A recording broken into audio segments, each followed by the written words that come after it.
Good afternoon everyone. আজকে তোমাদের সাথে একটা জিনিস শেয়ার করব। কালকে বাড়ি থেকে আসার সময় দুটো জিনিস কিনে নিয়ে এসেছি। আমাদের ওখানে একটা দিদি আছে, উনি হচ্ছে কি সব জুয়েলারি ব্যাগে করে এনে বাড়িতে বাড়িতে বিক্রি করে। তো আমাদের ক্লাবের সামনে প্রায় সময় আসে, আমরাও দেখি যে কী কী নিয়ে এসছে বা কিছু। আমি সেইভাবে কখনো কিছু নিইনি, তবে এবারে তো এইসব কিনতে যাওয়ার সময় সুযোগ হয়ে ওঠেনি, তাই জন্য কয়েকটা জিনিস নিলাম। আমার শাশুড়ির জন্য একটা সিটি গোল্ডের পলা বাঁধানো নিয়েছিলাম, পাত বসানো, আর আমি নিয়েছি এই চুড়িগুলো।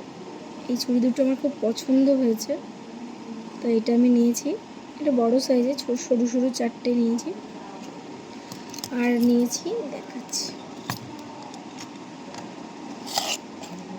আর একটা যেটা নিয়েছি সেটা হলো গিয়ে এই হারটা।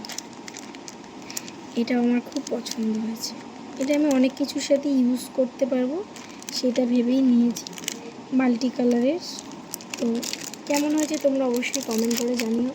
পুজোর তো আর বেশি দিন বাকি নেই, যা কেনাকাটি করার এই সপ্তাহের মধ্যেই কিনতে হবে। তো সেই জন্য একটু কেনাকাটি যেগুলো বাকি রয়েছে করে নিচ্ছি। তো এটা পরে আজকে আমি যাব, সেই জন্য কিনেছি। এইটার রঙটা উঠে গেছে, আজকে এইটার দুটো পরবো।